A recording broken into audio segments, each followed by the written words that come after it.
விதமான கடன் ஏற்படும் நமக்கு. என்ன கடன் கேட்டிங்கன்னா, தேவ கடன், ரிஷி கடன், பித்ரு கடன். மெயினாக இந்த காசி யாத்திரைக்கு பேர் ருணத்ரய விமோசன காசி யாத்திரைன்னு பேர்.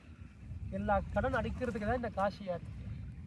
இப்போது ஃபார் எக்ஸாம்பிள், நான் ஒரு ஜஸ்ட் ஒரு 10 rupees உங்கள்கிட்ட வாங்கியிருக்கேன், நீங்கள் கொடுத்துருக்கேன், நீங்கள் மறந்துக்கே 10 ரூபா தானே, நானும் மறந்துக்கேன், சரி 10 ரூபா எதுக்கு கொடுக்கணும், இதுக்கு வாங்கணும் நீங்கள். ஆனால் அது ஒரு கடன். அதுக்காக ஒரு ஜன்மாவே நான் எடுத்துங்க அந்த ஏதாவது ஒரு ரூபத்தில் அந்த கடன் அடிச்சுட்டுனா போக முடியும், இல்லைன்னா என்னால் மோட்சம் பிராப்தி பண்ண முடியும். அதான் கடன். எவ்வளோ சின்ன இருந்து எவ்வளோ பெரிய கடன் இருக்குமோ நமக்கு அந்த இது வரைக்கும் நமக்கு முக்தி கிடைக்காது. மெயினாக நம்ம மனுஷ ஜன்மம் மோட்சங்காக தான் மனுஷ ஜன்மாவே. இப்போது இந்த கடன் இருக்கும்போது நம்ம எவ்வளோ பூஜை எவ்வளோ 100 காசி யாத்திரை பண்ணால் சரி நமக்கு இந்த மாதிரி இதே கிடைக்காது, நமக்கு மோட்சம் கிடைக்காது. அதனால் நம்ம இந்த ரிஷி கடன், தேவ கடன், பித்ரு கடன் இதை முடிச்சதுக்கப்புறம் தான் இந்த நமக்கு மோட்சம் கிடைக்கும். அது இப்படி கிடைக்கும். என்ன ஒரு பூஜை என்ன ஒரு அனுஷ்டானம்னா அப்போது கேட்க சாஸ்திரத்தில் பார்த்தாங்க.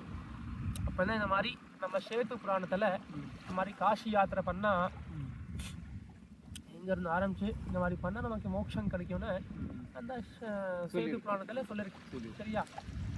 இப்போது ஏன் நம்ம இங்கேருந்து ஆரம்பிக்கிறோம்?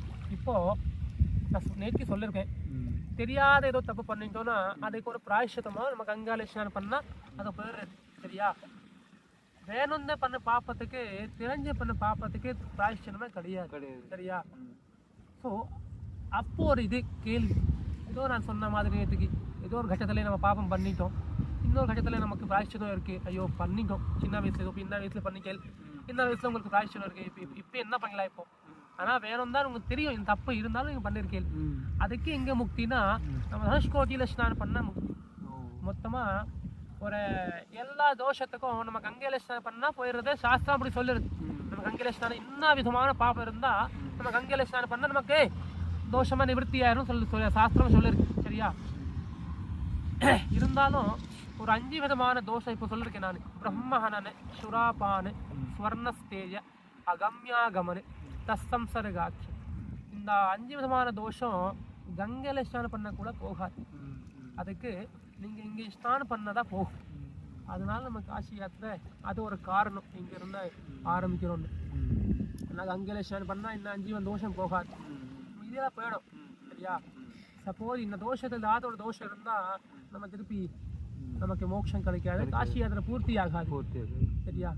இன்னொரு சாஸ்திரியத்தை என்ன ஒரு காரணம்னா